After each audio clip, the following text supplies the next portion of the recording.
arkadaşlar, örgü kanalıma hepiniz hoş geldiniz. Bugün sizlere görmekte olduğunuz bu gül desenli bebek şapkasının anlatımını yapmak istiyorum. Şapkayı bonet tarzı hazırladım ben bugün. Bakın gördüğünüz gibi çok güzel ve çok şık bir bebek şapkası arkadaşlar. Minik kızlarımız için güzel bir şapka modeli. Şapkamızın örgüsüne buradan sihirli halka içerisine trabzanlar yaparak başlıyoruz.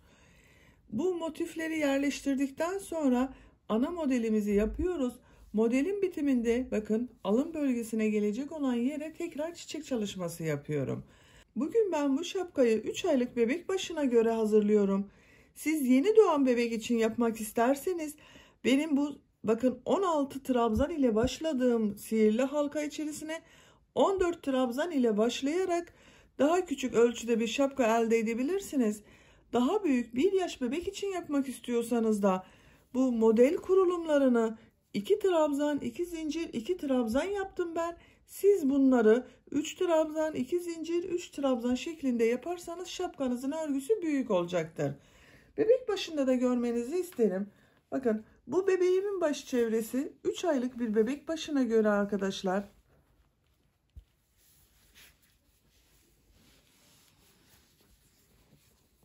Başta nasıl göründüğünde görün.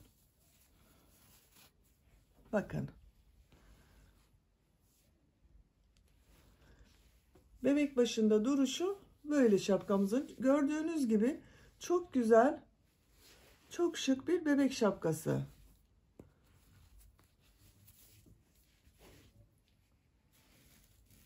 Ben bu şapkamı takım olarak yaptım. Bakın bu şapkaya takım olarak böyle şirin ve güzel bir aynı modelden patik yapmak isterseniz bunun anlatımını da ben yaptım. YouTube kanalıma yükledim. Bunlara takım olarak bir de güzel yelek yaptım. Bakın bu şekilde çok güzel gül desenli yeleğimiz var. Bunların hepsi 3 aylık ölçüyle anlattım ve YouTube kanalıma yüklüyorum bunları da arkadaşlar. Böyle güzel bir takım yapmak isteyen arkadaşlar için bu güzel ayakkabımızın ve yeleğin olduğu YouTube linklerini ben bu videonun açıklama bölümüne ekliyorum. Siz izlemekte olduğunuz bu videonun sağ alt köşesinde bulunan küçük üçgen şekline tıklarsanız açıklama bölümünde yelek ve ayakkabının YouTube linkleri var. Üzerine tıkladığınız zaman siz de bunlardan yapabilirsiniz. Bakın yeleğimizin arka görüntüsü de böyle arkadaşlar. Çok güzel, çok şık ve çok kolay bir model. Şapkamın örgüsünde bebe yünü kullandım. Bakın. Nakolux Minnoş Baby ipini kullandım ben.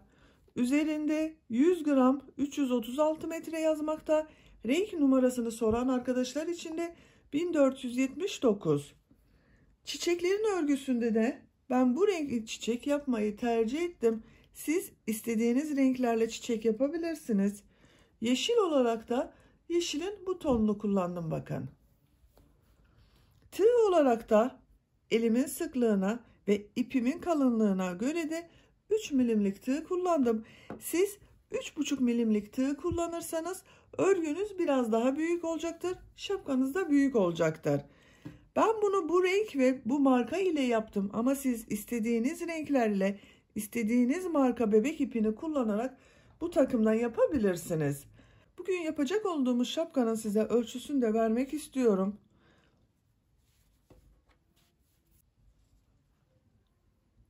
Sihirli halkadan itibaren tuttuğum zaman şapkanın bitmiş hali 16 santim. Model yaptığımız yer bakın bu çiçekleri yapmadan önce ölçtüğüm zaman 14 santim. Bu da 3 aylık bebek için güzel bir ölçü. Siz farklı büyüklükte yapmak isterseniz sizler için standart baş ölçü tablosunu ben hazırladım. Bu videonun açıklama bölümüne ekliyorum. Siz İzlemekte olduğunuz bu videonun sağ alt köşesinde bulunan küçük üçgene tıklarsanız açıklama bölümünde baş ölçülerin olduğu tablo var. Ona bakarak bebeğinize uygun şapka yapabilirsiniz. Hazırsak hep birlikte bu güzel şapkamızın örgüsüne geçelim. Kanalıma abone değilseniz abone olmayı unutmayın lütfen arkadaşlar. Örgüye geçmeden önce minik bir de hatırlatma yapmak istiyorum. Videolarımın bazılarına dilimizi anlamayan arkadaşlar da örgü örebilsin diye altyazılar oluşturuyorum. Eğer siz izlediğiniz videoda yazıları görmek istemiyorsanız Videonun sağ üst köşesinde 3 nokta işareti var. O noktalara tıklayarak ayarlar bölümünden altyazıları kapalı konuma getirirseniz yazıları görmezsiniz. Hepinize kolay gelsin, iyi izlemeler. Şapkanın örgüsüne sihirli halka yaparak başlıyorum. Ben sihirli halkayı bu şekilde yapıyorum bakın. Parmağımın üzerinden yavaşça şu şekilde attım. Parmağımın üzerinde oluşan bu halkaya tığ takıyorum. İlmeği alıyorum. Bakın burada bir ilmek oluşturdum. Yavaşça parmağımdan çıkarıyorum. Bir zincir yaptım, sağlamlaştırdım. Sihirli halkayı yaptım. 2 zincir yapıyorum. Şapkanın örgüsü için bu sihirli halka içerisine trabzanlar yapacağız. 16 trabzan yapıyorum. 1 2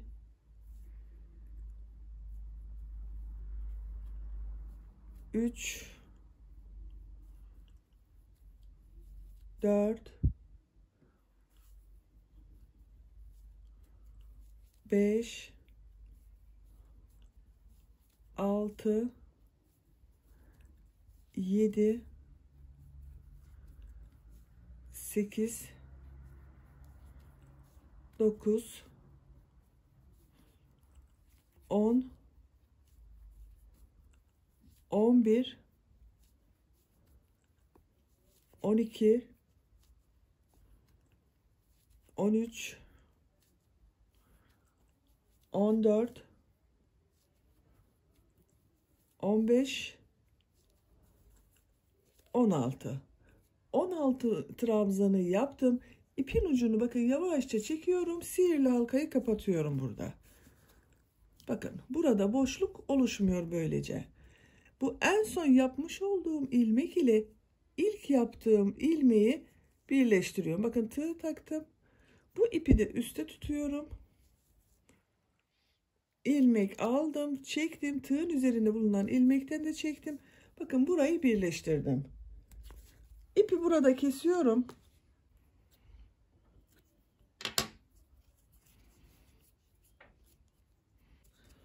Şimdi yeşil renk ile yapacak olduğumuz çiçeğin yapraklarını yapacağız. Bakın ben bu renk bir yeşil kullanıyorum. Siz istediğiniz yeşil tonuyla yapabilirsiniz. Bakın birleşim yaptığım bu ilmeğe tığ takıyorum. Buradan yeşil ile bir ilmek oluşturuyorum. Bakın ilmeğimin rengi artık yeşil. 1 2 3 zincir yaptım. İpi tığın üzerine alıyorum. Aynı ilmek içerisine bir trabzan yapıyorum.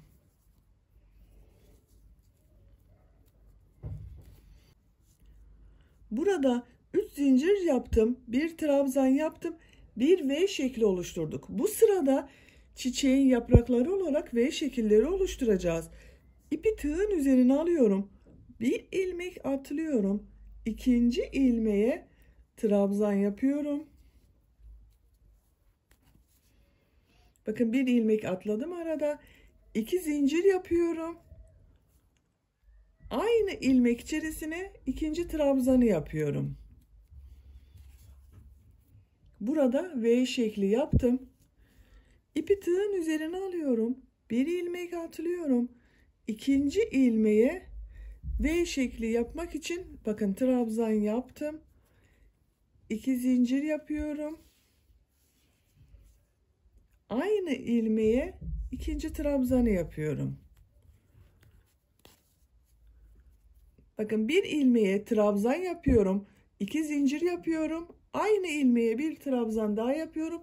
Bu şekilde V şekilleri oluşturuyoruz. Bu V şekillerinden 8 tane yapacağız. Bakın ipi tığın üzerine alıyorum. Bir ilmek atlıyorum. İkinci ilmeğe bir trabzan, 2 zincir, bir trabzan yapıyorum.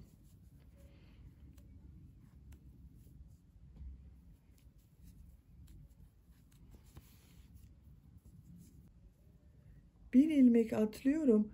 İkinci ilmeğe bir trabzan, 2 zincir, bir trabzan yapıyorum.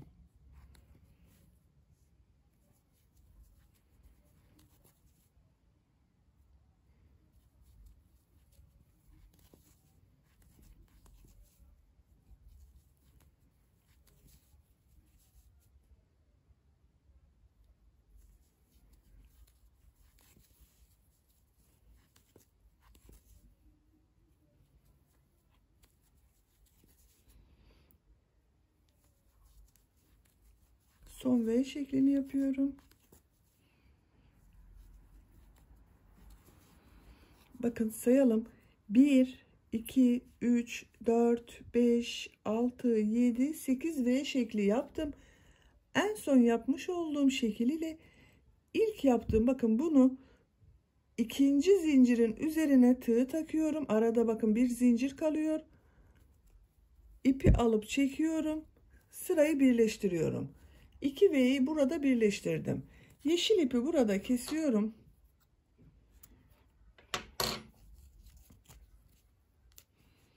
Bakın yeşili de burada bitirdik arkadaşlar. Yapraklarını yaptık. Şimdi bu sırada 3. sırada yapmış olduğumuz bu V şekillerinin içerisine çiçekleri yapacağız. Ben çiçeğin rengini bu renk yapıyorum. Siz istediğiniz renkler ile yapabilirsiniz.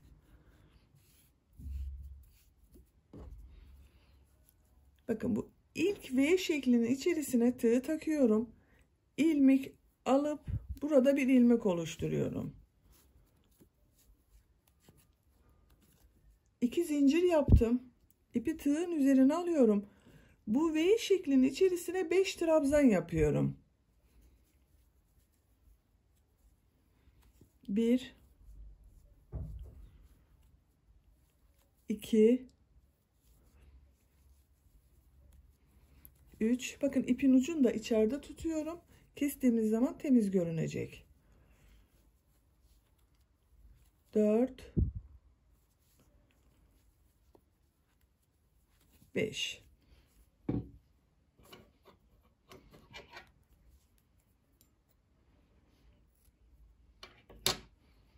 Bakın bu ipleri kestim. 5 trabzanı yaptım. Tığ ilmekten çıkarıyorum. İlk başta bulunan, bakın bu ilmeğe tığ takıyorum.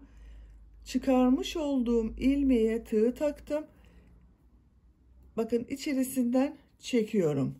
Burada bir gül motifi oluşturdum. 1 2 zincir yapıyorum. Bu 2 ve ortasında bulunan bu boşluğa sık iğne yapıyorum. 2 zincir yapıyorum. Diğer V şeklinin içerisine de 5 trabzan yapıyorum. 1 2 3 4 5. Bakın 5 trabzanı yaptım. Tığ ilmekten çıkarıyorum. İlk yaptığım trabzan üzerinde bulunan ilmeğe bakın tığ takıyorum. Çıkarmış olduğum ilmeğe tığ bakın taktım. İçerisinden çektim. Burada gül motifini oluşturdum. 2 zincir yapıyorum. Bu 2 V ortasında bulunan bu boşluğa sık iğne yapıyorum. 2 zincir yapıyorum. 3. V şeklinin içerisine de gül yapmak için 5 trabzan yapıyorum. 1 2 3 4 5. ilmekten tığ çıkarıyorum. İlk yapmış olduğum bu trabzan üzerinde bulunan bakın ilmeğe tığ taktım. Çıkardığım ilmeğe tığ tekrar takıyorum. İçerisinden çekiyorum. Çiçeğimizi böylece yaptık. 2 zincir yapıyorum. 2 model ortasında bulunan boşluğa sık iğne yapıyorum. Bakın bu şekilde çiçeklerimizi yapıyoruz. İkinci sırada 8 V şekli yapmıştık. Bu 8 V şeklinin içerisine gül tomurcukları yaparak sıra sonuna kadar devam edelim. İkinci sırada yapmış olduğum bu yeşil ile olan V şekillerinin içerisine 3. sırada tomurcuklar yaparak bakın sıra sonuna geldim. 1 2 3 4 5 6 7 8. 8 tomurcuk elde ettim. En son tomurcuğu yaptım. 2 zincir yaptım. 2 zinciri bakın bu 2 V ortasında bulunan boşluğa sık iğne yapıyorum. 1 2 zincir yapıyorum. Bu ilk yaptığım gül tomurcuğunun üzerine şu şekilde bakın ilmeği çektim, birleştirdim. Bu ipi burada kesiyorum.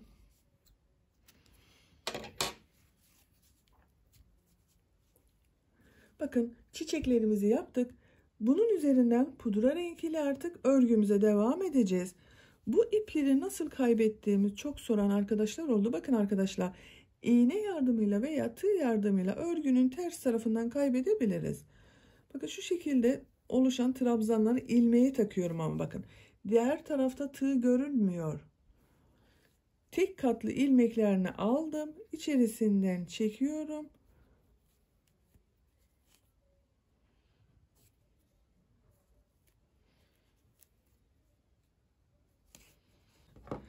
Daha sonra kestiğimiz zaman görünmüyor ucu.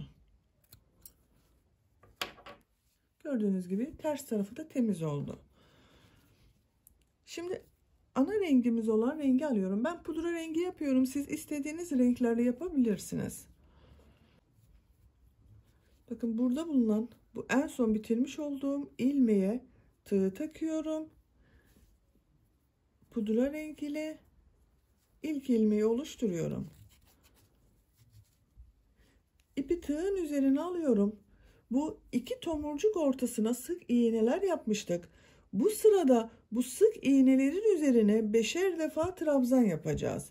Bakın bu ilk ilmek, bakın sık iğnenin üzerine trabzan yapıyorum. 1 2 3 4 5 1 2 3 4 5 trabzanı yaptım. Bu trabzanı bu gül tomurcuğunun üzerinde bakın oluşan bir ilmek var. Ona sık iğne olarak yapıyorum. Böyle. İpi tığın üzerine alıyorum. Bu yine sık iğne var iki model ortasında. Bunun üzerine 5 trabzan yapıyorum. 1 2 3 4 5 yapmış olduğum bu 5 trabzanı gül tomurcuğunun üzerinde bulunan bakın bu ilmeğe sık iğne olarak tutturuyorum. Bakın sık iğne yaptım. İpi tığın üzerine alıyorum. Yine burada bulunan sık iğnenin üzerine 5 trabzan yapıyorum.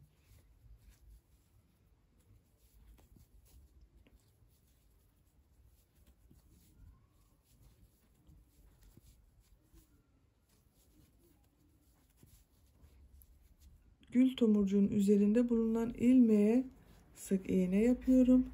Bakın bu şekilde görünüyor arkadaşlar. Görüntü olarak da çok güzel görünüyor. Sıra sonuna kadar örgümüz bu şekilde devam edecek arkadaşlar.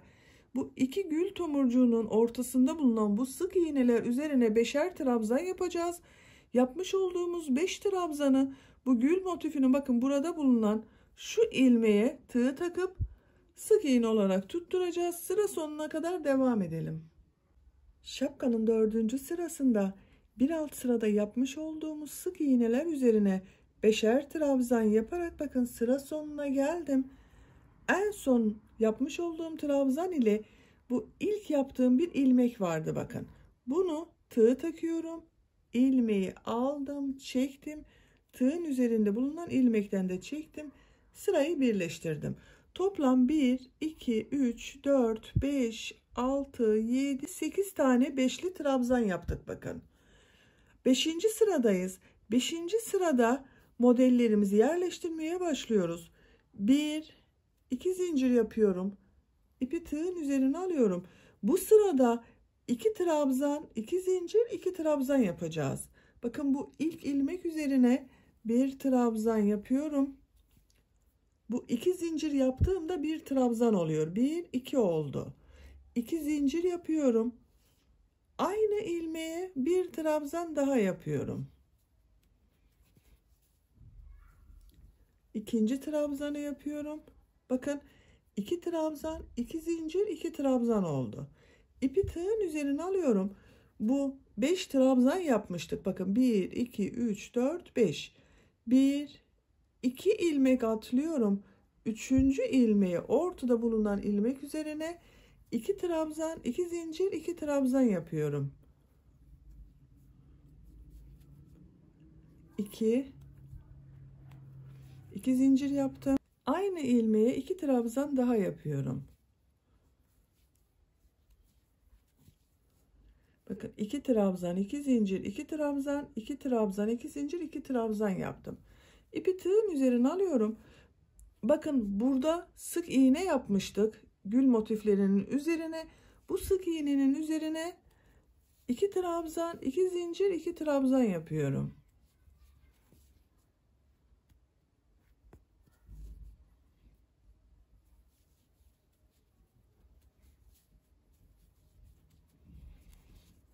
İpi tığın üzerine alıyorum.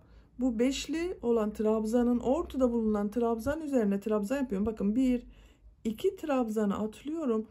Üçüncü ilmeğe 2 trabzan, 2 zincir, 2 trabzan yapıyorum.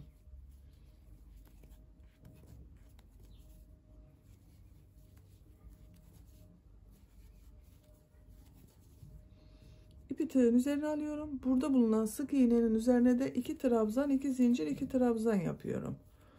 Bu sırayı böyle devam ediyoruz. Bakın arkadaşlar, bu sırada bir alt sırada 8 model yapmıştık.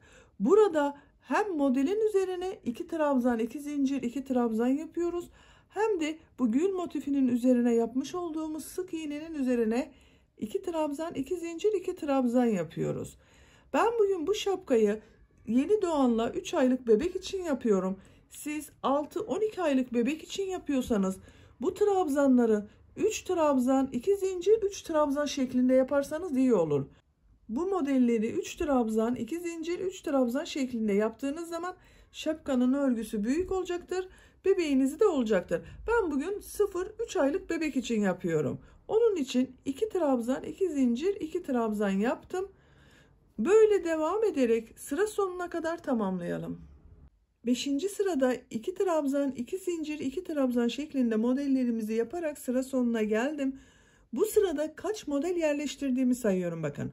1, 2, 3, 4, 5, 6, 7, 8, 9, 10, 11, 12, 13, 14, 15, 16 model yerleşti. 16 model ile örgümüze devam ediyoruz. En son yapmış olduğum bu model ile ilk yaptığım modeli birleştiriyorum. Bakın burada 2 zincir çekerek ilk trabzanı yapmıştım. Bunun ikinci trabzanın üzerine tığ takıyorum. İlmeği aldım. Bakın içerisinden çektim. Burayı birleştirdim.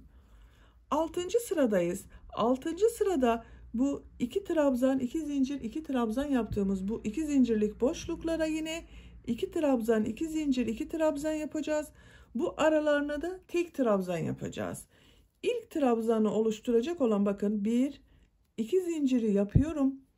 İpi tığın üzerine alıyorum. Bu 2 zincirli boşluğa 2 trabzan, 2 zincir, 2 trabzan yapıyorum. 2 trabzanı yaptım. 2 zincir yaptım. Aynı boşluğa 2 trabzan daha yapıyorum. 2 trabzan, 2 zincir, 2 trabzan oldu.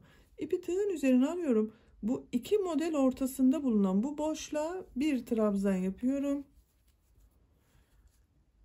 Model ortasında bulunan 2 zincirlik boşluğa 2 trabzan, 2 zincir, 2 trabzan yapıyorum.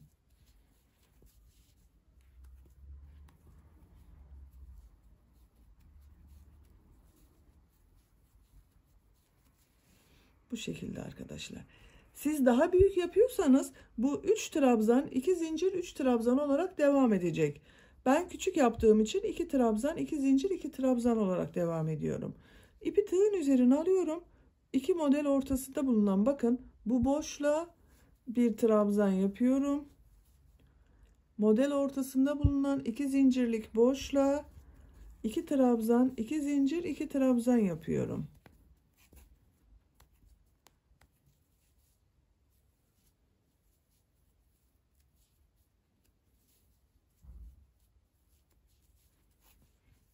Bakın gördüğünüz gibi modellerimiz 2 trabzan, 2 zincir, 2 trabzan olarak devam ediyor. İki model ortasında bulunan bakın bu boşluklara da bir trabzan yapıyoruz. Sıra sonuna kadar modellerimizi yapmaya devam edelim. 6. sırada modellerimize devam ederek bakın sıra sonuna geldim. Bu sırada model üzerinde bulunan bakın iki zincirli boşluklara 2 trabzan, 2 zincir, 2 trabzan yaptım. 2 model ortasında bulunan boşluğa tek trabzan yaptım. Diğer model ortasına yine 2 trabzan, 2 zincir, 2 trabzan olarak devam ettim. En son 2 trabzan, 2 zincir, 2 trabzan yaptım. Bu modeli burada 2 zincir yaparak oluşturduğumuz bir trabzan vardı. Buna şu şekilde boşluğa da taksak olur. İlmeği alıyorum. Kaydırma yaparak bakın burayı birleştirdim. Sıramız birleşti. Bu sırada artık şapkamızın şeklini vermeye başlıyoruz. Bakın bu tarz bir şapka yapıyoruz. Şapkanın bu arka bölümüne gelecek olan yeri bitirdik. Şimdi bu yan taraflarını yapacağız. Arka tarafta bakın boş bıraktığımız modeller var. 3 modeli boş bırakacağız.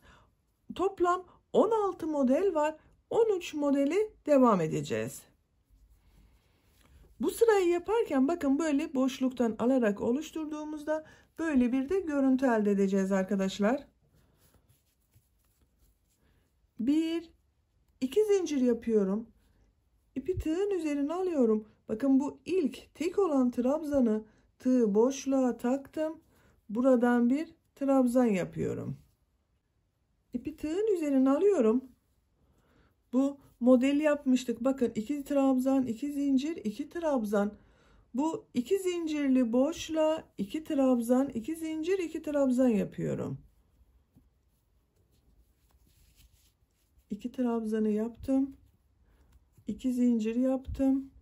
Aynı boşluğa bakın 2 trabzan daha yapıyorum. 2 trabzan, 2 zincir, 2 trabzanı yaptım.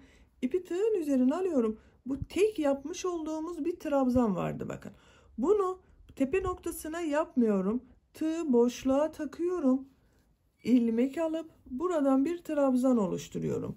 Çok sıkı yapmayalım bu trabzanı. Diğerleriyle uyumlu olsun arkadaşlar. İpi tığın üzerine alıyorum. Diğer modelin ortasında bulunan 2 zincirli boşluğa 2 trabzan, 2 zincir, 2 trabzan yapıyorum.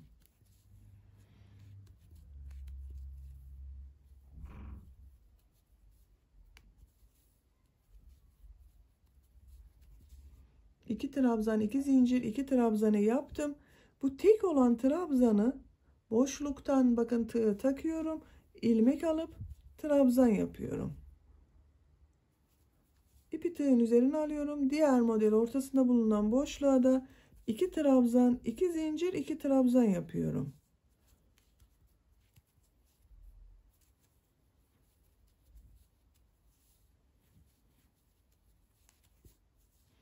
Tek olan trabzanı boşluktan alarak trabzan yapıyorum.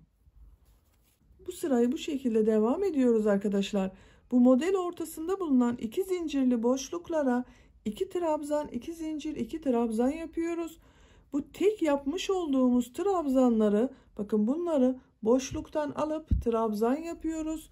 Bu şekilde devam ederek sıra sonunda 3 model kalasıya kadar yani toplam 13 modeli yaparak devam edelim. 7. sırada modellerimizi yaparak bakın sıra sonuna geldim. Sıra sonunda 1, 2, 3 model boş kaldı bakın. Oraya devam etmedim. En son bu tek trabzanı bakın tekrar gösteriyorum burayı. Bu tek olan trabzanı tığ boşluğa taktım. Boşluktan bir trabzan yaptım. İpi tığın üzerine alıyorum. Aynı trabzanı bakın bir de tepe noktasına batarak trabzan yapıyorum. Sıra sonunda 2 trabzan olmuş oluyor. Biri boşluktan biri düz trabzan. Sıra başında da bakın 2 zincir yapmıştık. Bir trabzan bir de boşluktan alarak yapmıştık. Burada 1, 2, 3 modeli boş bıraktım. Yapmış olduğum modelleri sayıyorum. 1, 2, 3, 4, 5, 6, 7, 8, 9, 10, 11, 12, 13 modeli bakın yaptım. 8. sıradayız. 8. sırada bunların aynısını yapacağız bakın. 2 zincir yapıyorum. Örgüyü çeviriyorum. Burada bu boşluktan alarak yaptığımız trabzanları ters taraftan boşluktan alarak trabzan yapıyoruz. İpi tığın üzerine alıyorum. Bu 2 zincirli boşluğa 2 trabzan, 2 zincir, 2 trabzan yapıyorum.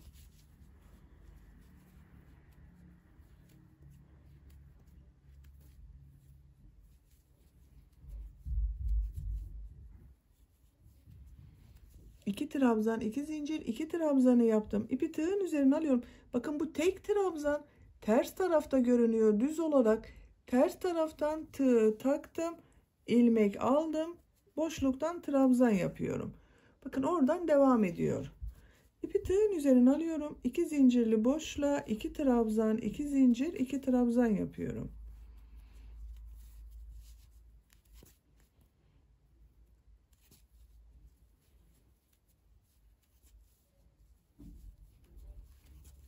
Bu tek olanı bakın düz tarafta diğer taraftan görünüyor. Diğer taraftan boşluktan aldım, trabzan yaptım.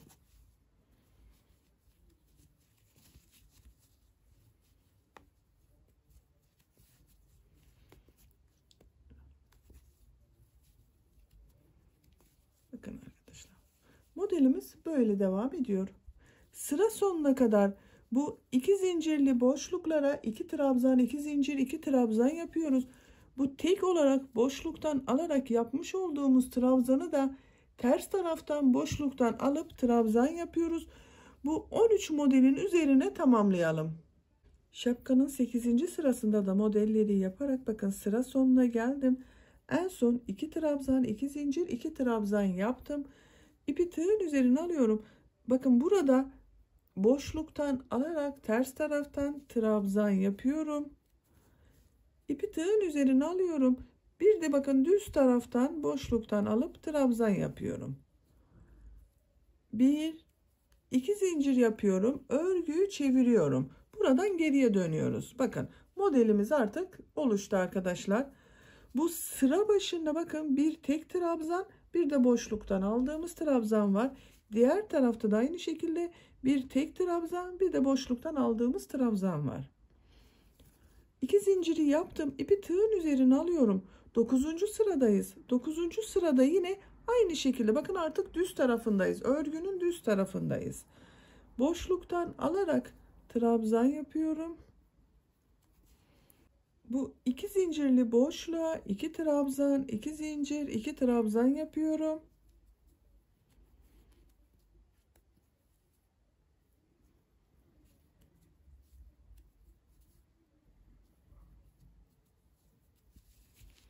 İki trabzan, 2 zincir, 2 trabzanı yaptım.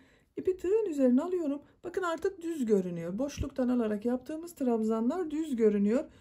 Düz taraftan bakın tığı boşluğa takıyorum. Trabzan yapıyorum.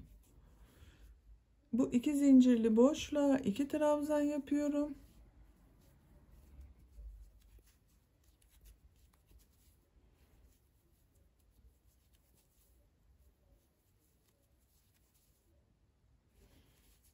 Tek olan trabzanı boşluktan alarak trabzan yapıyorum.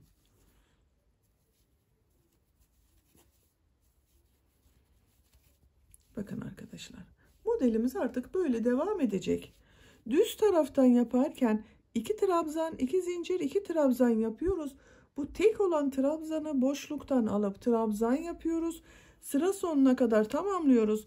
Sıra sonunda bakın bir boşluktan alarak yaptığımız trabzan var. Bir de tek trabzan var. Burada 2 trabzan görünümü olacak. Örgüyü çeviriyoruz.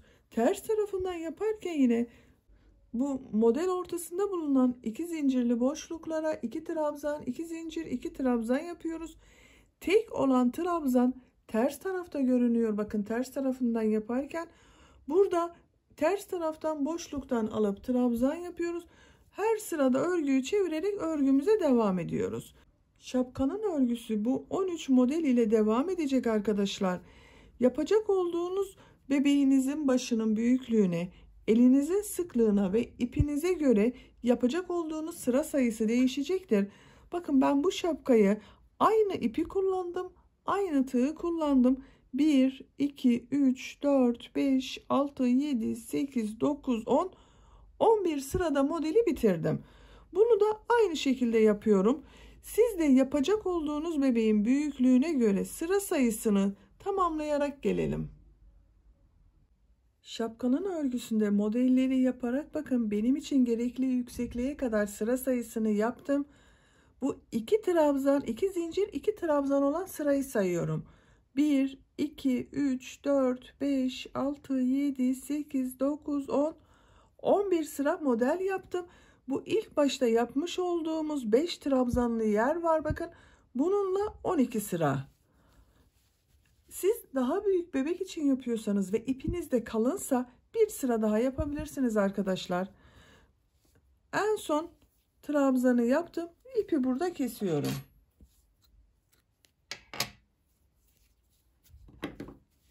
Bakın görüntü olarak böyle oldu. Şimdi tekrar çiçekli bölümü yapacağız. Bakın bu görmekte olduğunuz uç bölümüne çiçeklerini yapacağız. İlk önce yeşil rengi yapıyorum.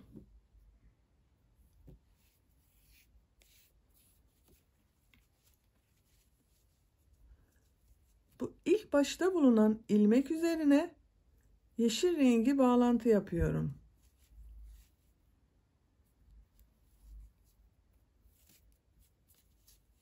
Bir zincir yaptım, sağlamlaştırdım. Bir zincir yapıyorum. İpi tığın üzerine alıyorum. Bu sırada V şekilleri yapacağız. V şekillerini bu tek trabzan yaptığımız, bakın boşluktan alarak yaptığımız trabzanların üzerine yapacağız. Bu ilk trabzanın, bakın boşluktan alarak yapmış olduğum trabzan. Bunun üzerine bir trabzan yapıyorum. 2 zincir yapıyorum. Aynı ilmeğe bir trabzan daha yapıyorum. Burada bir V şekli yaptım. İpi tığın üzerine almadan bu bakın 2 zincirli boşluğa sık iğne yapıyorum. İpi tığın üzerine alıyorum. Bu tek trabzanın üzerine bir trabzan, 2 zincir, bir trabzan yapıyorum.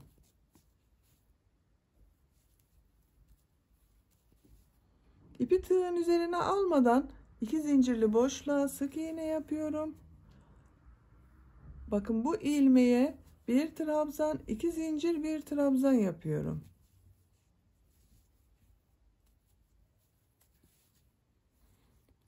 İki zincirli boşluğa sık iğne yapıyorum. Bu ilmeğe bakın trabzanın üzerine bir trabzan, 2 zincir, bir trabzan yapıyorum.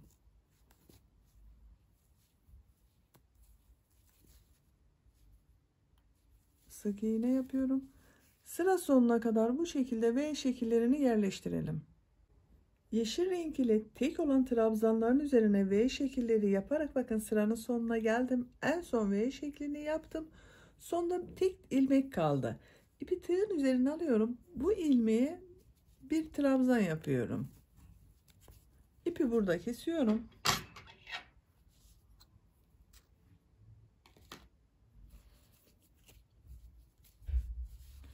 Bakın yeşillerini hazırladık. Şimdi bu çiçeklerini yapacağız.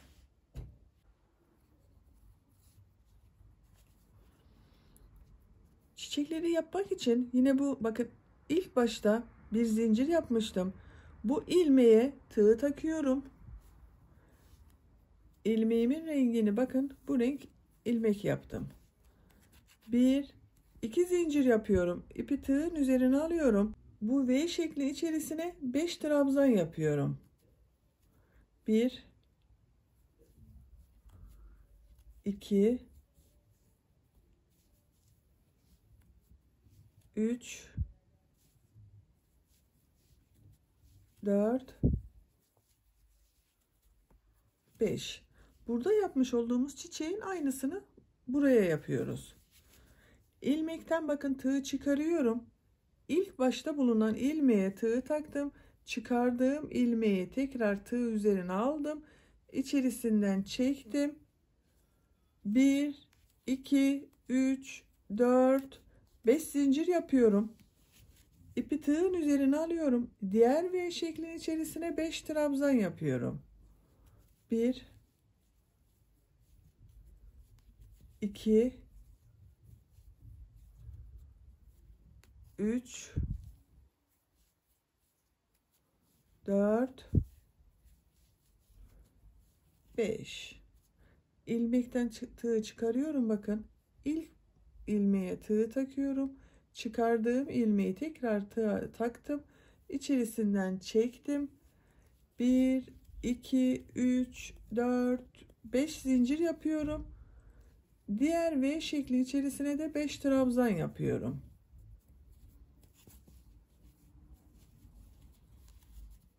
Bakın bu şekilde 5 trabzandan oluşan gül tomurcuklarını yapıyoruz. Arada 5'er zincir çekiyoruz. Diğer V şeklinin içerisine de 5 trabzandan oluşan tomurcuğu yaparak sıra sonuna kadar devam edelim.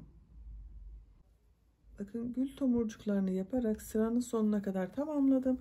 En son V şeklinin içerisine de tomurcuğu yaptım. Burada bakın bir zincir yaptım. Son ilmeğe tığ takıyorum. Bir minik trabzan yapıyorum. İpi burada kesiyorum.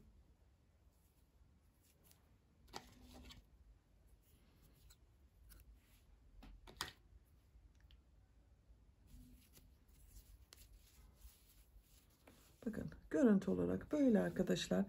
Arada 5 zincir yaptık. Şimdi bu sırada bu zincirler yapacak olduğumuz modelin arasında kalacak.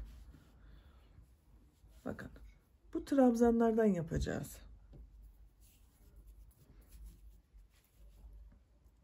Ana rengimizle bakın bu renk ile ilk başta burada bir zincir yapmıştım. Bu ilmekten bir ilmek oluşturuyorum. Bir zincir yaptım, sağlamlaştırdım. Aynı ilmeğe bir sık iğne yapıyorum. İpi tığın üzerine alıyorum. Bakın gül tomurcuğunun üzerine bir şey yapmadım. Bu bir alt sırada yeşil ile sık iğne yapmıştım. Bu sık iğnenin olduğu ilmeğe tığ takıyorum. Buraya 7 trabzan yapıyorum. 1, 2, bakın bu zincir yaptığımız arada kaldı. 3, 4, 5, 6, 7. Buraya 7 trabzanı yaptım. Bu sık iğnenin üzerine 7 trabzanı yaptım. İpi tığın üzerine alıyorum. Diğer 7 trabzanı yapmak için bakın burada sık iğne yapmıştım. Yeşilleri yaparken bu iki zincirli boşlukta sık iğne var. Bu ilmeğe bakın sık iğnenin üzerine tığ takıyorum. Bu pembe ip de bakın arada kalıyor zincir. Buraya 7 trabzan yapıyorum. 1, 2, 3, 4, 5, 6, 7. Bakın bu gül tomurcukları arada kalıyor arkadaşlar. 7 trabzandan sonra tekrar ipi tığın üzerine alıyorum. Diğer bakın bu sık iğnenin üzerine 7 trabzan yapıyorum.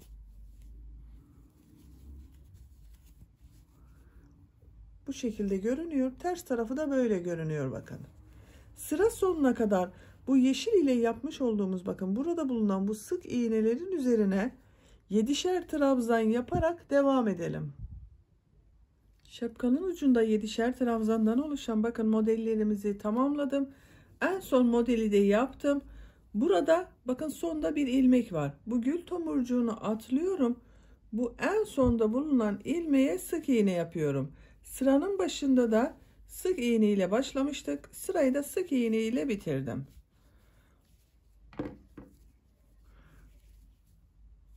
Bakın arkadaşlar bu şekilde oldu. Ters tarafının görüntüsü de böyle.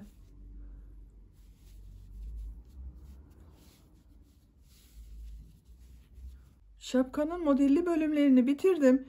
Şimdi boynun çevresinde sık iğnelerle bakın Buraları yapacağız.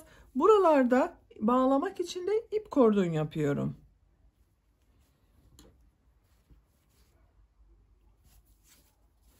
En son ilmeğe sık iğne yapmıştım. Boynun çevresinde sık iğneler yapıyoruz. Aynı ilmeğe bir sık iğne yapıyorum. Bakın bu iplerin ucunda sık iğneleri yaparken içeride tutalım, temiz görüntüsü olsun. Sık iğne yapıyorum. Sık iğne yapıyorum.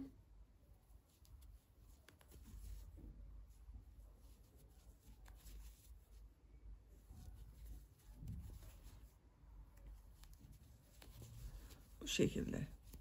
Sık iğneler yaparak buraya kadar devam edelim. Burayı sizle tekrar yaparız. Sık iğneler yaparak bakın burayı tamamladım. Bu boynun burada boş bıraktığımız modellerin olduğu yere geldim. Buraya da sık iğnelere devam ediyorum. Bu iki zincirli boşla bir sık iğne yapıyorum. İki sık iğne yapmıyorum. İlmeklere birer defa, iki zincirli boşluklara bir defa sık iğne yapıyorum. Bakın buraya bir defa sık iğne yaptım. İlmeklere birer defa sık iğne yapıyorum.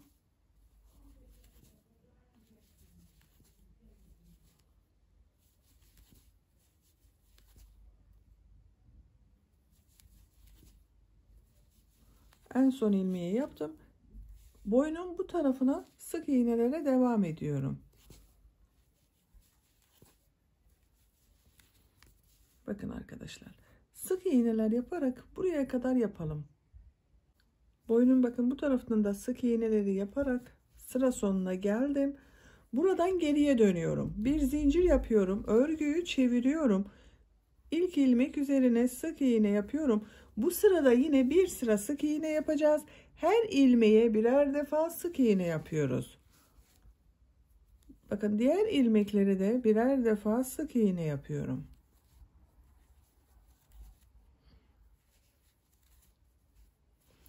Sık iğneler yaparak sıra sonuna kadar devam edelim. Boynun çevresinde bakın bütün ilmeklere birer defa sık iğne yaparak diğer uç noktasına kadar devam ettim. 2 sıra sık iğne yaptık burada. Bir sıra daha sık iğne yapacağız. Ama bu sırada sık iğneyi yapmadan önce bakın burada bu ip kordonlardan yapıyoruz. Zincirle yapıyoruz arkadaşlar. Bu ip kordonun uzunluğunu siz ne kadar istiyorsanız o kadar zincir sayısı çekebilirsiniz. Zincirlerimi yapmaya başlıyorum.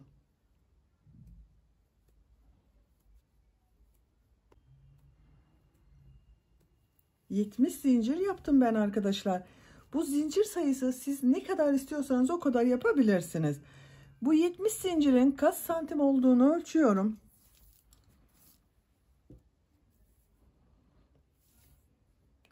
Ölçtüğüm zaman 26 santimlik zincir uzunluğu var. Bu da benim yapacağım bu şapka için yeterli bir kordon. Siz bunu 30 santim yapabilirsiniz, 25 santim yapabilirsiniz. Ne kadar istiyorsanız o kadar yapabilirsiniz.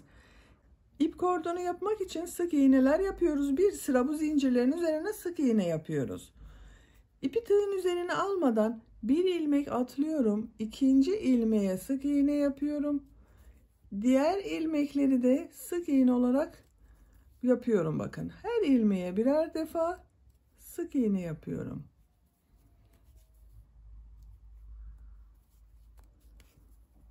Zincirlerin üzerine sık iğneler yaparak buraya kadar devam edelim.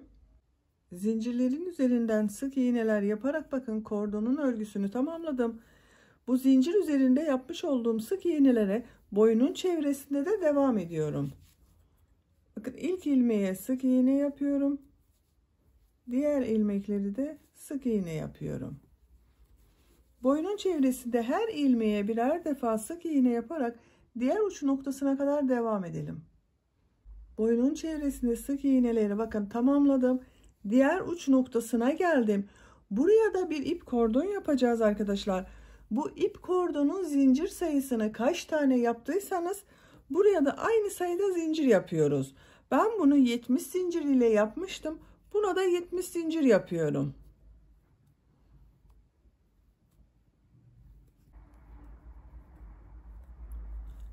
Diğer kordon için de 70 zinciri yaptım. Bir ilmek atlıyorum. İkinci ilmeğe sık iğne yapıyorum. Yine her ilmek üzerine birer defa sık iğne yaparak kordonun örgüsüne devam ediyorum.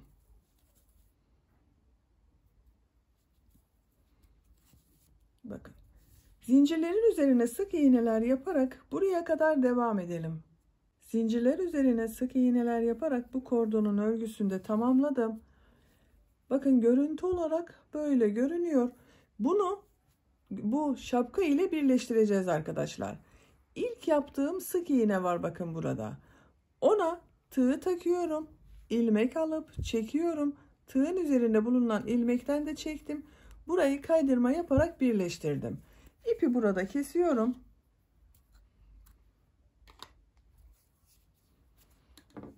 Şapkanın örgüsünde böylece bakın bitirmiş olduk. Çok güzel oldu arkadaşlar. Minik kızlarımız için çok güzel bir şapka yaptık bakın.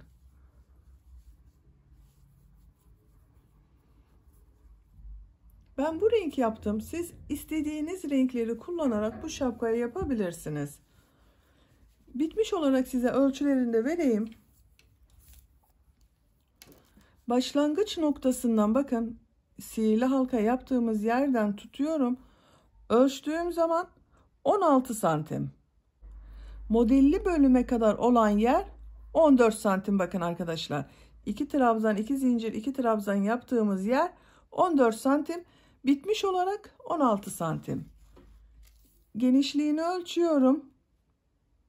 16 santim. Bu ölçüler 3 aylık bebek için güzel bir ölçü oldu. Böylece bir örgü anlatımımın da sonuna gelmiş oldum. Beni dinlediğiniz ve izlediğiniz için hepinize çok teşekkür ederim. Kanalıma abone değilseniz abone olmayı unutmayın lütfen. Kanalıma abonelik ücretsizdir. Sizlerle yeniden yeni örgülerde görüşmek üzere. Hoşça kalın, sevgiyle kalın.